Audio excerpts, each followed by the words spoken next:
Jesus, we remember your kindness. Even when we forget, you remind us how you left the 99 to find us. Hi guys, this is Come and Keep the Conversation Going, and it's great to welcome back Ian King, who is now, since our last Come and Keep the Conversation Going, is a global traveller, but also leads a local church. And he's just told me that he's off to Budapest, just come back from Tenerife. And while Ian does that, I go to Jaywick, which is absolutely amazing. But anyway, we're here tonight. Just wanted to talk, have a conversation around cover-up culture. When do you call stuff out? And I thought, who would be better to have on this show than Ian King? So Ian, thank you for saying yes. Yeah, I feel a little bit in fear and trepidation of this, but I'm willing to have a conversation with you about it, Rob. As long as nobody's expecting me to be an expert and get it all right, I will, though, give you an opinion if you would like. We certainly would like. And don't forget, guys, we're not saying we're experts on this stuff, but the whole goal of these is just to open up a conversation, which often is not a topic that we would generally talk about.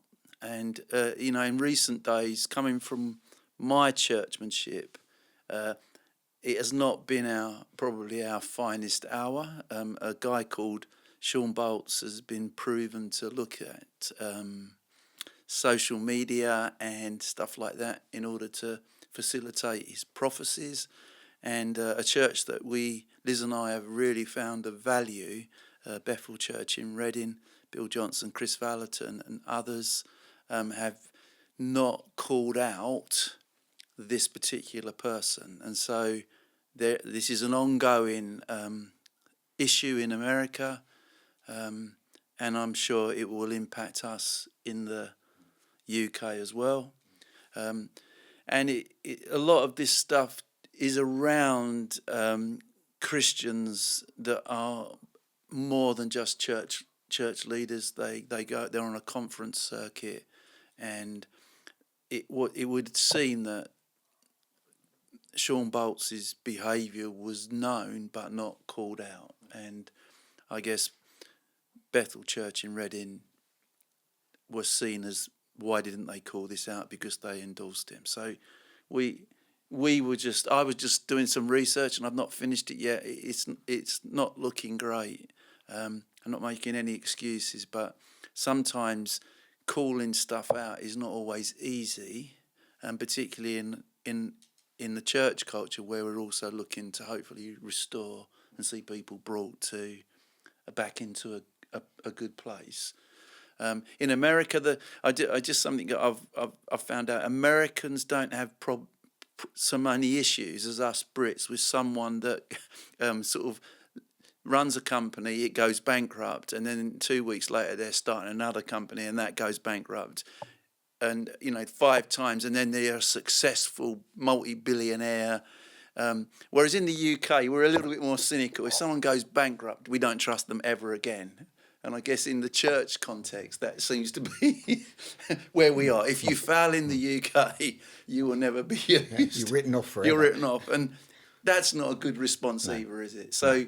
No. I'm not saying the American, bankruptcy thing is a good model, because obviously when people go bankrupt, many people lose their livelihoods, they lose their homes and stuff like that. And so in the church, when there is something happens that is rogue or not good behaviour, it impacts people. But if you're in a really well-known Christian figure, it is devastating, not just for the church they're part of, but for other people. Yeah. So, and one of the reasons I asked my friend Ian on was, when do you call out poor behaviour, and when do you not cover up but protect someone from something they've done that's not good? And I guess we don't preach about this in church too much. No. But it is a real issue, and obviously what's happened in recent weeks has come out through Mike Winger, is troubling. Yeah. And guys, if you're interested in this stuff, I would recommend that you go onto YouTube and watch some of the various commentators on this, and the Mike Wingers, there's a 5 hour YouTube, which is painful to watch. I'm nearly at the end of it, and I have to say, firstly, oftentimes we worry about the person that's done this stuff, and we often forget the people that have been damaged by it. And I think having watched it, I started to realise that sometimes we need to give a little bit more consideration to victims of abuse, rather than worrying about what it might look like. Definitely. And so that's probably where I'm starting. Victims need to be considered more than the person that's done the bad stuff. Absolutely. I think there's a number of things with it, Rob. Firstly, I find it really sad. I actually find it really hard, like you said, having to go through the YouTube video bit by bit. I find it quite distressing, really, from a number of levels. I think, like you say, from the victim's level, and I think one of the positive shifts in culture, is I think we are starting to recognise that victims need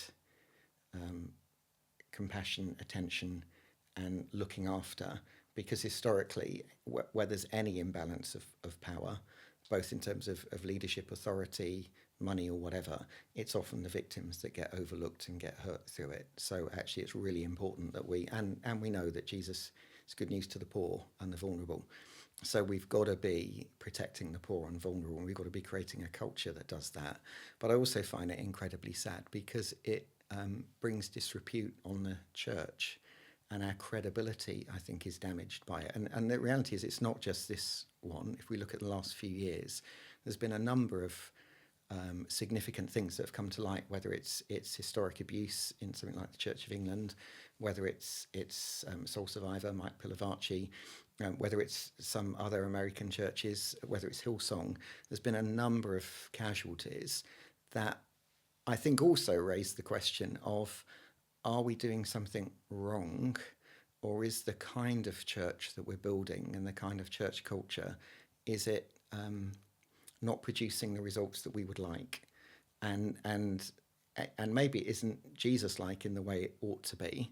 And actually, I think it raises a lot of big questions that I think are worth talking about, because in lots of ways, I think there's been a number of prophetic words about, we know judgment starts with the house of God, that God's on the move, and that maybe some things need unmasking as a part of God being on the move. And the reality is, if there is stuff going on behind the scenes that isn't good, that isn't healthy, that isn't Jesus-like, actually we do need the lid taking off it, because we want to be a good representation of Jesus. And as painful as that is, we all need our stuff dealing with if we're really going to see God move, don't we? Like, whether we like it or not, you read about the massive move of God at Pentecost, and then 2 chapters later, Ananias and Sapphira die because their life isn't in the place where it needs to be. And it's kind of like God's moving in power.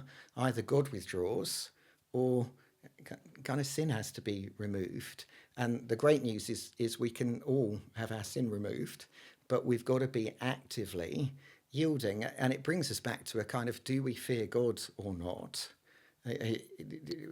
Because we don't talk so much these days about the fear of the Lord, but right the way through the Bible is the fear of the Lord, and the fear of the Lord being the beginning of wisdom and knowledge and that kind of thing. And I think, and maybe part of the challenge for us as leaders is, as we see these things happen, that we examine our own hearts and say, well, God, what have I got that could take me out if I don't deal with it? Because these folk, it all started somewhere. Like, we can hear the end of the story, but it all started somewhere earlier. And I guess that's your question, really. How in leadership do you help people deal with their stuff, including calling them out when you see something that isn't right or could be damaging? Yeah, I think the context that for me is what I have learnt for myself is, in recent years, having been impacted by particularly Danny Silk's teaching on culture of honour, is I would struggle to call out publicly poor behaviour. So I might be talking to someone privately, but publicly I wouldn't say anything. Now, I've not something like what Sean Boltz has done. We in our church would probably call that out. We're not a famous church. We're not a global church, but we would certainly let our church know that this person had been going on social media and then using that to give prophetic words. But I probably would have done that under real duress, because honour for me is what I say to someone privately. I don't need to broadcast to the world. Absolutely. And there is, you and I have been in church leadership for a long time. Yeah. There is poor behaviour in church leadership, and I want to put my hand up. Sometimes I've looked back on my previous Robs, and I would now say, why on earth did I do that? That was really poor behaviour and not something that I would subscribe to now. So there might be people who say it was all right for you to say that, Rob, but I've been poorly treated by you. So, and if that is the case, I just want to ask your forgiveness. But leadership is a learning thing, and every leader makes mistakes. That's right. And if we're not careful, there'll be no one in leadership, because That's Jesus right. only comes for failures. He doesn't come for Yeah. people that don't need a saviour. So Yeah. just to remind you on there, whoever's watching, I need a saviour every day. Not just was I saved, I need to repent and get right. So failure is not a wrong thing, because we're not Jesus, so we will fail. It's when we fail, it's taking ownership of it, isn't it? As quickly as possible. It is, and it's the process for it, isn't it? Because I totally agree with you, Rob. You don't just go from the platform and call someone out or something out. You go to the individual, don't you? The Matthew 18 principle. Yeah. If your brother's got something against you, you go and see your brother, don't you? So if you've got a sense there's something out of alignment, you go. And you go actually in Matthew 18 because you want to win them. Not because you want to exclude them or judge them or condemn them, because you want to win them, because you want to help them become more like Jesus. And then it says, if you go and see them and they don't take it, well, take someone else with you, because maybe with someone else that will help them listen and hear it maybe a second time. And then it only talks about a bit more of a calling out if then they're still kind of repentant or not willing to hear. And you wouldn't do that with every situation, would you? But if there's something that is damaging the body, and I think once you get into leadership, not being accountable or repentant when things seem very clearly to be out of alignment, then you come to a stage that you might have to say something. My guess is, if we had something like the Sean Boltz thing happen here, and it was someone I was in relationship with, maybe not such a high profile figure, and we knew there was something out of whack kind of in their life, I think we'd challenge them on it. We'd probably then try and find someone else to go with us to challenge them on it. And I would certainly be then cautious of using them, knowing what I know. And like you say, God's a God of grace, isn't it? None of us have got it all together. But there's a difference between having it all together and being humble and willing to learn and recognise it. It's when somebody just puts the barriers up and says no. And then I think you come to the stage of, well, actually, I'm not going to invite this person to come. Or if I think they might be damaging because of where they're at and ministering in other areas, that's the kind of time that you start to call it out in some way, whether that's talk to other leaders and let them know what's happening, or whether that's actually make a statement and call it out. There's a whole pathway to go down, isn't there? But the worst thing to do is not to do anything, or just to put it under the carpet and kind of hope it'll go away, because that isn't protecting the beauty of the bride of Christ, is it? No, I think there's a couple of points there you made that is you want to win them. There have been times, I guess, where I have challenged people, and that's been the last thing from my mind to actually win them. It's just to let them know that they've trod on my corns, as it were. So I guess the first thing to think is, am I challenging this because I want to win them, or is it really I'm going to glow in the exposure? If it's the second thing, then don't do it. Yeah, then there's something going on in me that isn't good, isn't it? That's the thing. Well, for me, I would say that. I think the other point around calling stuff out is sometimes that, you know, there's an occasion which I can remember where Liz and I felt we needed to call something out, and it wasn't well received, and that then is that kind of, last time we tried to do this, it's having people around you, isn't it, that also say, actually, this is of a serious nature, and we will call this out. So there's mutual accountability, as opposed to, I just don't like that person, therefore I'm going to say it. And it's uncomfortable to call something out, isn't it? It's uncomfortable to be the person calling it out, but it's also uncomfortable if you have a church culture and it's like a family, which is what we want the church to be. To call something out in the family will be uncomfortable and will cause angst, because we'd much rather just say everything's okay. And some families are like that, aren't they? That nobody actually says what people really think. They just smooth over, or they just live with it.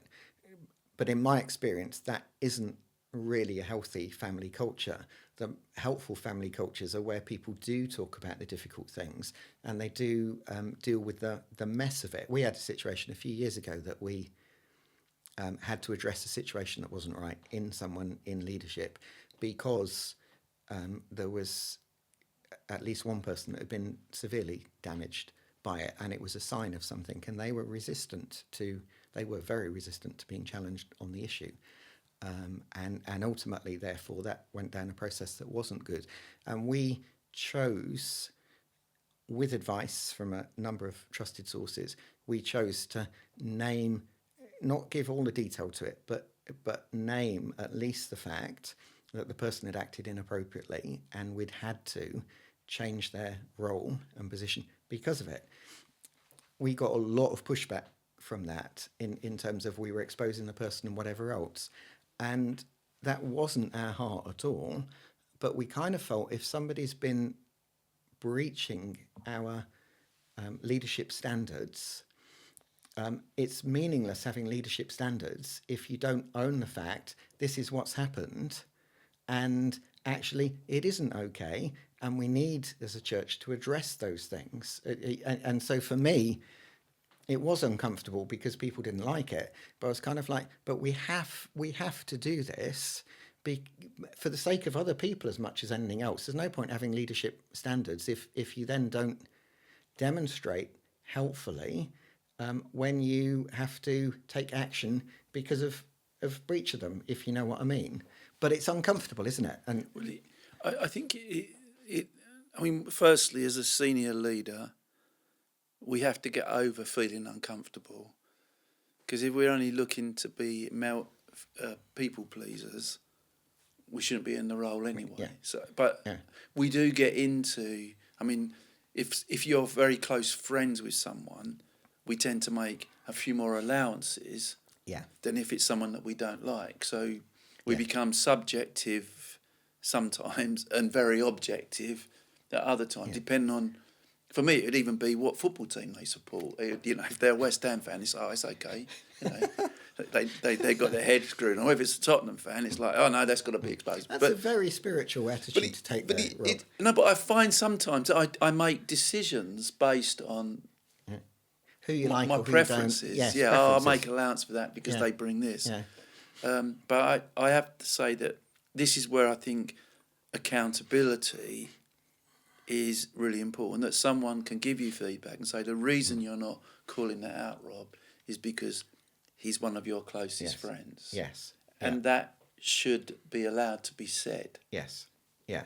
And I think, we know that love covers a multitude of sins. So there is a place for covering people and protecting people.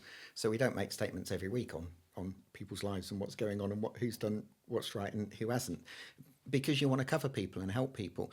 Once it gets to a leadership level, though, and somebody's operating in a way that is sinful, and they're not prepared to deal with it, I think we then say we do have to take some more action or potentially call something out, as uncomfortable as it is.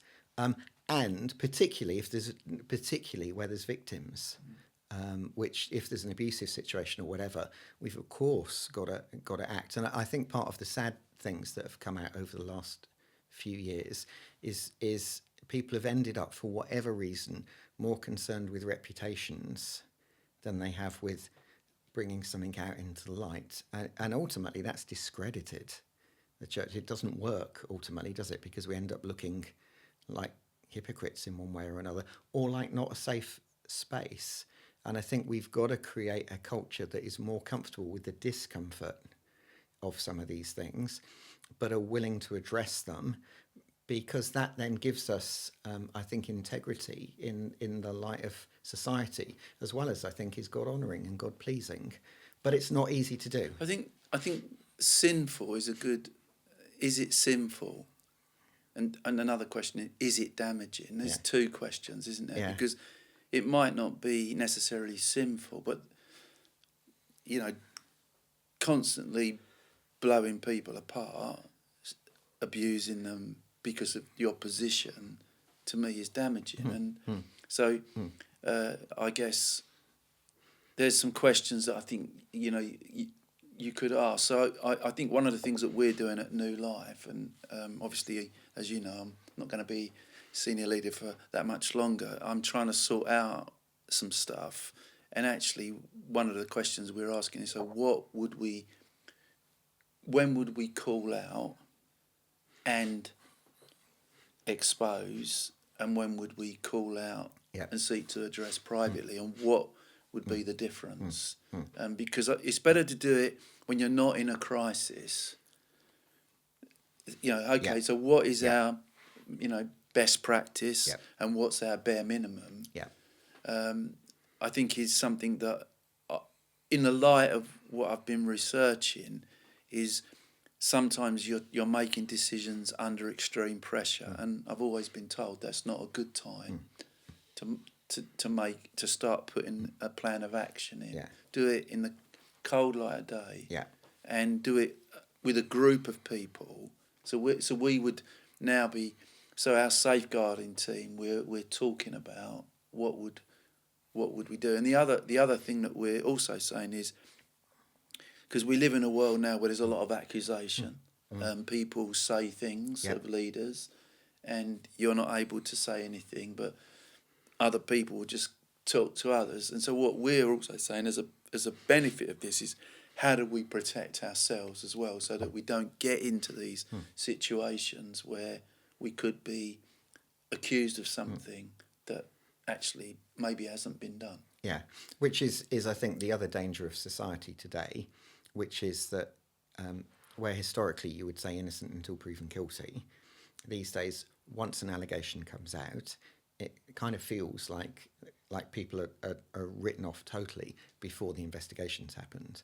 And I think, like you say, actually, as soon as we get an allegation or something like that, we need to put an investigation in place with an appropriate team that has independence and accountability in their decision making, that investigates, that has the ability to properly exonerate or recommend some sort of discipline or rehabilitation or whatever else. But we need to be active on all fronts, and part of that is because, like you say, there's been points over the last few years I've thought all it would take is one disgruntled person to make one comment, and I feel like I would be totally on the line. And I'd be very happy in that situation. In fact, I'd welcome an investigation of it. But we need to be aware that even from a ministry angle, we could easily be taken out by the wrong things as well. And so good practice and good process needs to be there to protect people in ministry from false allegations, equally to protect people from the misuse of authority by leaders. And we just need to make sure we're protecting all sides on that as well.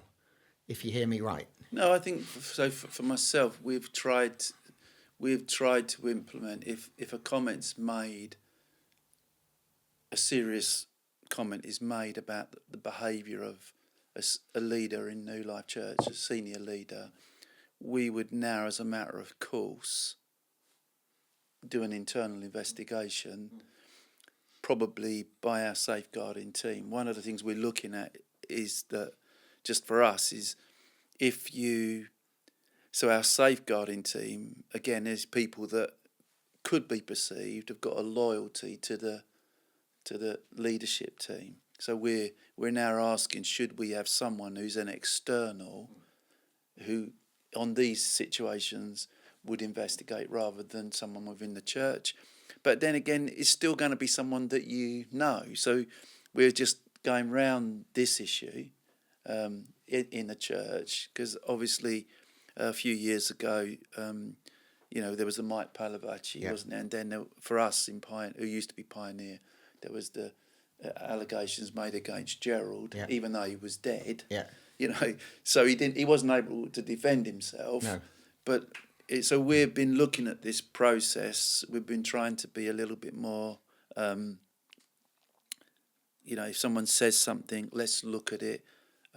Oftentimes though, in our leadership roles, we're meeting with people on our own. So that's something else we look at now. Yeah.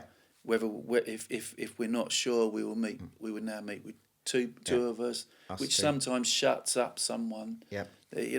So there's lots to work through, but we feel that we need to get better at protecting the team, but also making the person that's making the comment or the allegation to feel that they're not being written off or made to put out on the naughty step. I think that's really important, Robert. I think we have to take the stance that even if there's a whiff of something that's not been right, that somebody is either whistle-blown on or says I'm a victim of, we need to listen to that. We need to take action straight away, whether we think it's got credibility or not. We need, because they're the disempowered, and they're often in these cases the voices that aren't listened to, and so we need to do the opposite. We need to listen to them.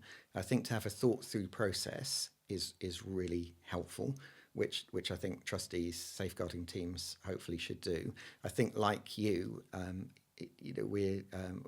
we pay and are connected to 31.8. That is a national church safeguarding team and resource.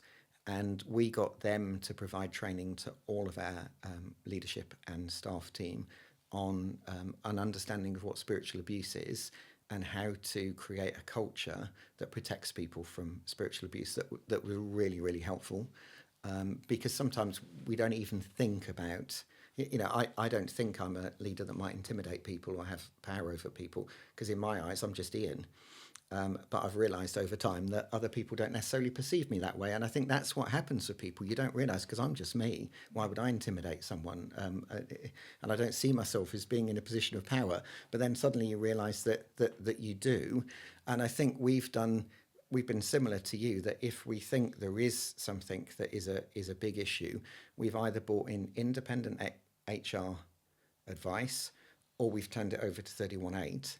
So it stopped it being a restore-led thing, just because that gives you that independence that can protect everyone from a sense of, oh, well, this was hushed up, or so-and-so was so-and-so's friend. So we know that the process is led by and driven by somebody without, hopefully, bias. That doesn't mean that people still don't push back at it and claim it had bias. But I think it's important to think about these things. There's a good book that was written, can't remember the people who wrote it, but it's called a church called Tov, T-O-V, which is the Greek word for good and goodness. It's probably the Hebraic root for goodness from Genesis. Yeah, I know. Something like that. It's in the Bible. I think it's from the Genesis, the good of creation. So it's how do you create a good, healthy church culture? And actually it's some people writing from their experience of the fallout at Willow Creek when Bill Hybels fell. And they go through the steps that were taken and also the steps that were missed, and they say what they've learned from it. And I think that's one of the things I'm very mindful of. As we see these issues come to light, how can we learn from this? How can we protect people from it? And I think one of the, as I say, we need to listen to the victims. We need to support the victims first and foremost. I also think, though, that we've built a church culture that puts a lot of pressure on leaders or ministries to perform. And we know from the world of celebrity, success, pressure to perform all the time, the lifestyle of a performer, traveling and whatever else, normally doesn't go well for them. If it's a movie star, if it's a singer, if it's a famous footballer, kind of everybody wants to be rich and famous. If you look at the rich and famous, most of them are falling apart and having more ability to misbehave doesn't do them any good. If we build a church culture that is built around performance and celebrity, we shouldn't be surprised when we get the same results. I watched the Disney documentaries on Carl Lentz, who was the minister at Hillsong in New York, after he fell, and it was an interview with him and his wife, a lot of it as well, which was very painful to watch, but I thought was helpful to watch. And he was saying, like, he was having to preach, I think, 9 times every Sunday to a packed auditorium, and he said, I just started to crack under it, and I felt like every week I had to come up with a great new sermon, and just the pressure of that week in, week out.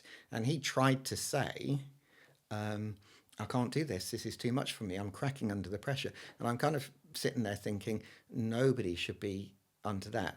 Like Jesus plan for salvation for the world wasn't build a huge auditorium, invite everyone to come and preach a stonking message. Like he did, preach to the crowds, but then he withdrew and spent time with Father and spent time with a small group of people. And again, the problem with the crowd mentality is then, if you're not careful, you lose your good friends, who are the people that can say, Rob, fantastic, but have you thought of? Because we mustn't because fame often isolates people as well.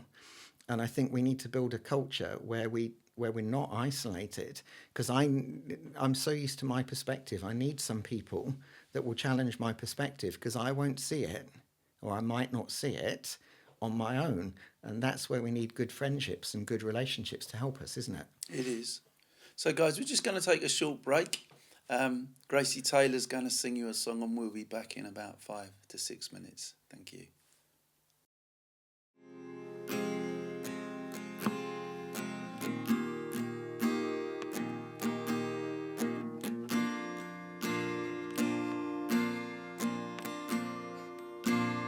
How can you be so gracious to me Adonai,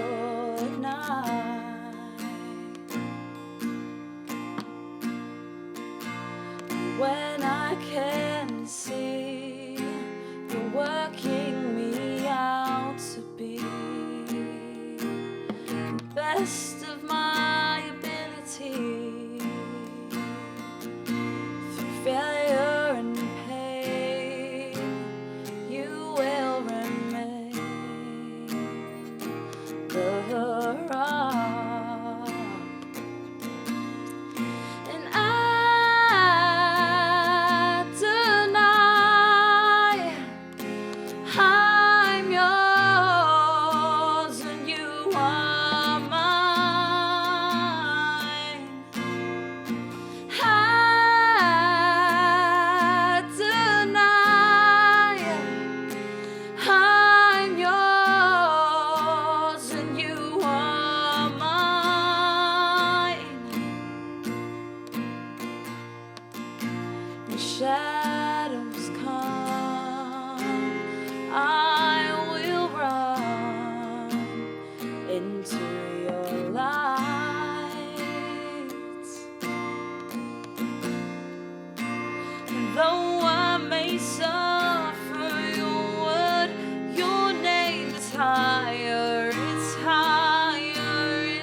Thank you for coming back. This is not an easy topic, but it's interesting for me, and I think, Ian, you've raised some really good points.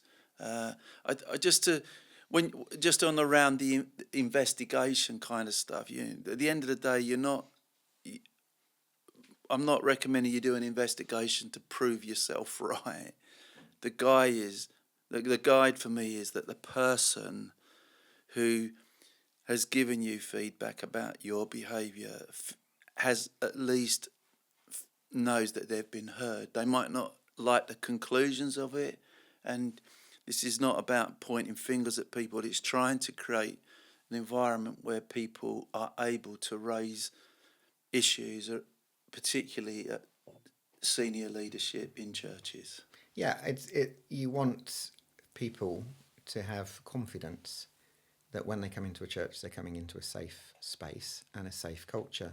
And the reality is we do care for the vulnerable, and we have got a heart for the vulnerable. So our doors will be open a lot to vulnerable people. Therefore, we need to take safeguarding really seriously. We need to take the culture that we're creating really seriously, so that we're confident it is a safe space. And I think we can do it, but it does take intentionality. These things don't just happen without thinking about it, and particularly where we're experiencing a run of things coming to light that aren't how we would want them to be. We need to be saying, okay, how do we learn the lessons from this and make sure that we haven't got that culture happening here? Because I don't think anybody in any of the situations wanted to end up where they've ended up. And so we just need to be careful that we're intentional, because without intentionality, we could end up in the same space. Well, I mean, for me, one of the if I was to say a safe pair of hands pre-Christmas, I would have said, because of my experience of seeing Bill Johnson, hearing him speak over a significant period of time, I would have said Bill Johnson is a real safe pair of hands. But he made an error in not calling out something that he was aware of, and then made it worse by going on TBN and actually endorsing the guy, even though he knew he was not what was seen. Now, but although I would say Bill at that time, Bill Johnson, his wife was seriously ill and died. Then he went on to the show. He was under intense pressure, I would imagine, and dealing with grief. I'm not trying to make excuses, but there's always a set of circumstances that we don't hear. I would be saying the team around you should say, in the emotional state you're in, don't go on TBN. Yeah, I think you raise a really important point, Rob, because again, not excusing anything or minimising anything, but also being aware it takes emotional capacity to be able to address a tricky issue and to lead a church through a tricky issue. And it sounds like the emotional capacity was low at Bethel at the time. And it's like having a difficult conversation with someone, isn't it? There's some days you think, I could go and do that. And there's other days you think, I'm not going to do it today. And it comes down to, I just haven't got the emotional capacity. And I think in terms of wellness in church culture, we need to be aware of or monitor the emotional capacity of our leadership, because sometimes we might just not do the right thing because we just haven't got the bandwidth to be able to do it. And actually you want to have created a culture that maybe I could say to my team, I know I need to address this. I don't know whether I can at the moment. And then as a team, us sort out a way of what it would it take for me to replenish my emotional capacity so I could tackle it, or is there someone else who could tackle it for me? And I think it seems like they were under a lot of pressure at the time, and maybe it was just one thing too many for them to do. That doesn't mean they should have done it, but it is that awareness of emotional capacity in leadership, isn't it? And maybe they needed to take a bit more space around that time as well. It's another thing just to learn and be aware of, isn't it? Because emotional capacity does go up and down, and these situations are difficult. If there's an allegation against yourself and it has to be investigated, that takes a lot of emotional capacity. Because nobody likes an allegation against themselves. And so you're ever likely not to be at your best in that period because you're dealing with something hard. Plus, if you're investigating that with someone that you know that you've invested in and whatever, that is hard to do as well. So there's lots of different areas, I think, for us to learn lessons from.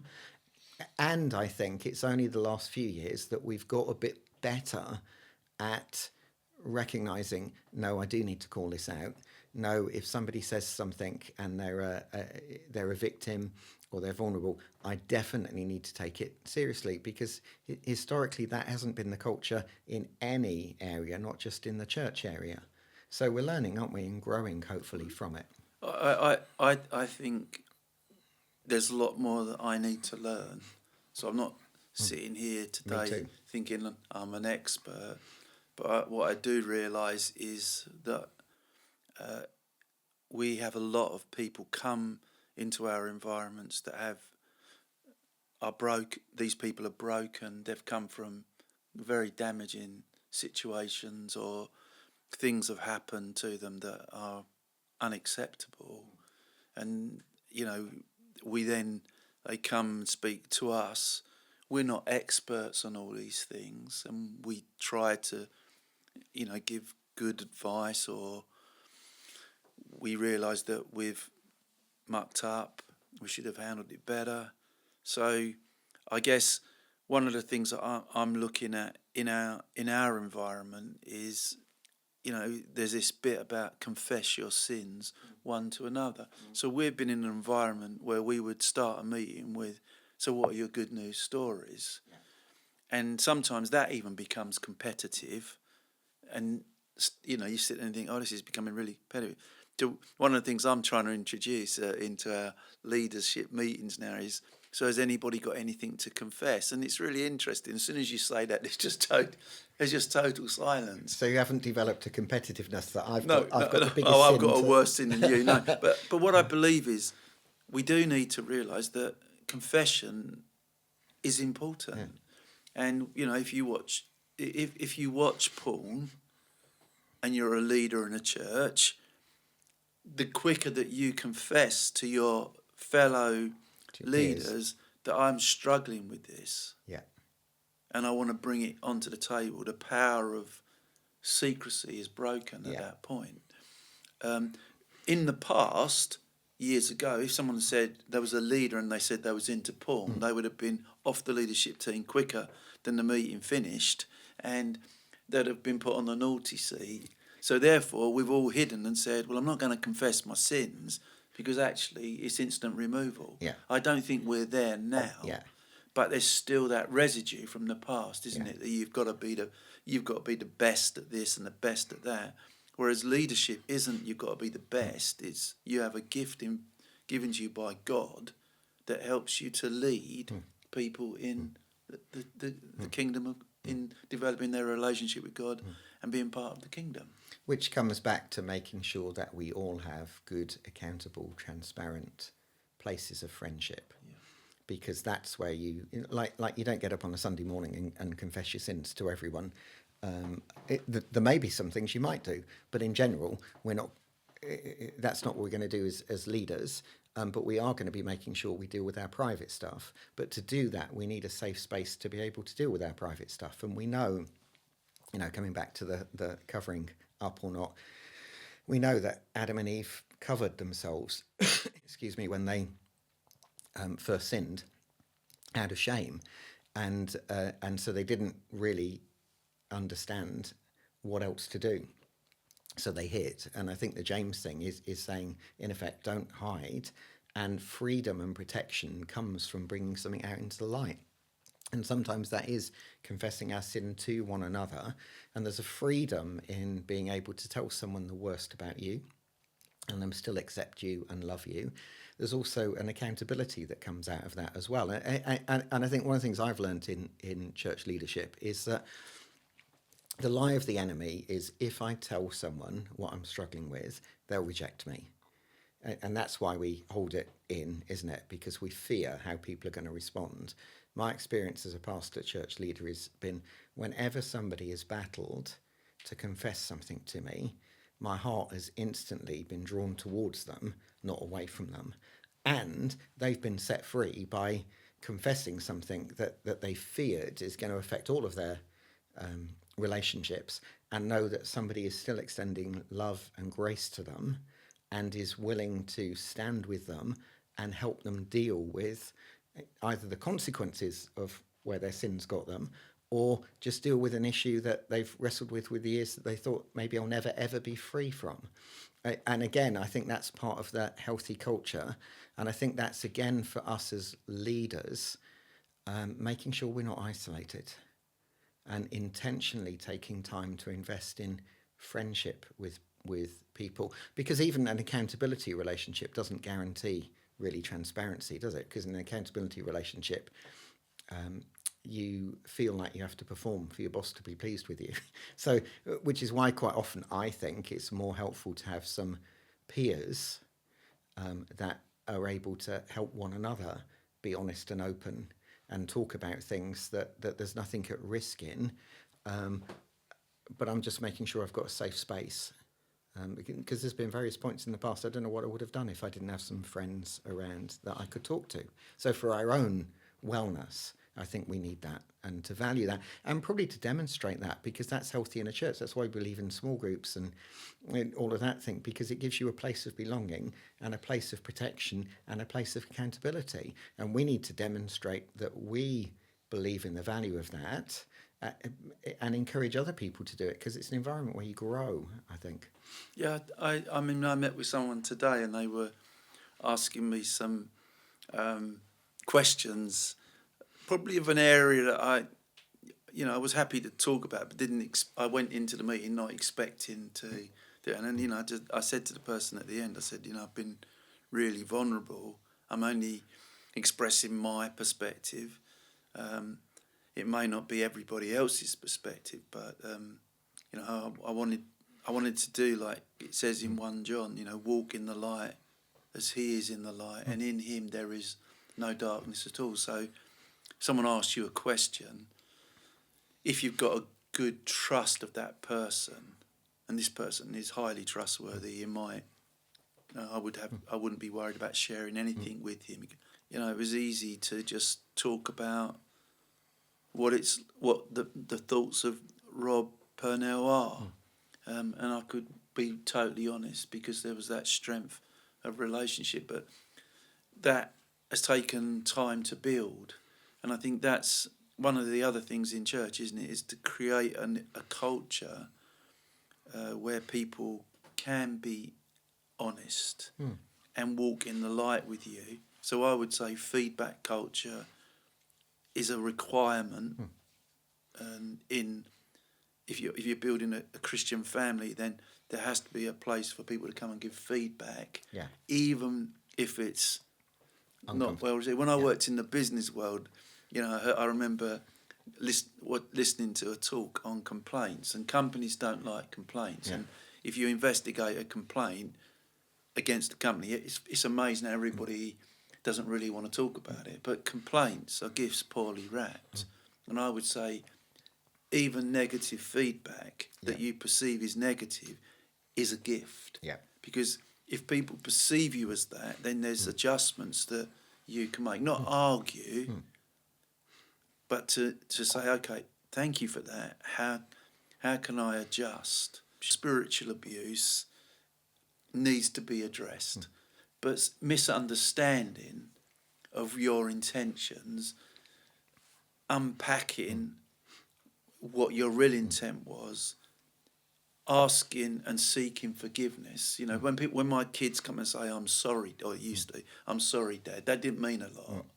If they come and said, Dad, I ask your forgiveness, so the Bible doesn't talk about saying sorry, does it? It says, forgive and you will be forgiven. Yeah. And that. So I think in the church we should be demonstrating that actually my actions have caused you pain. Therefore, I need to reach out for you and ask forgiveness. And it's a heart posture, isn't it, that you're talking about? So even if someone says something that's harsh to me or don't say it in the best way possible, the reality is there's always the possibility of me learning something from it. And so even if in your assessment they're wrong, and it is having that humility, isn't it, to say, I want to become more Christ-like. And so with every challenge or negative thing that comes my way, there is a possibility of me growing more into the likeness of Jesus. Even if it's in my reaction to it, instead of getting angry, I'm going to forgive and bless and whatever else. Or I'm going to stay silent when I want to justify myself. Because Jesus did that, didn't he? When he was falsely accused, he didn't answer, and he had the grace to stay silent. Whereas I instantly want to defend myself and show why I'm right. So, but it is having that posture, isn't it? That actually I want to grow and become more like Jesus. And my primary aim is not to look good. It's to be more like Jesus, knowing that that will produce the best fruit in ministry and in leadership and in life. It's a nice little place to finish. There's a lot more to have on this whole issue. But guys, it is the whole goal of us in being part of church, being leaders, is that we become more like the Saviour who we seek to serve. And guys, if you know, this conversation I will be taking into other, keeps the conversation going. We just want to just say that, you know, these things are not wrong to talk about. It's a bit like, you know, when, you know, it's a bit like there's certain topics we won't talk about. We are all going to die unless we're here when the Lord returns, but very few of us talk about death. They are out there, they're real issues, and we mustn't be afraid of talking about them. So guys, just thank you for being with us tonight. Remember, you're the head and not the tail, and God is going to do something good You for you remind today. us how you left the 99 to find us, to find us.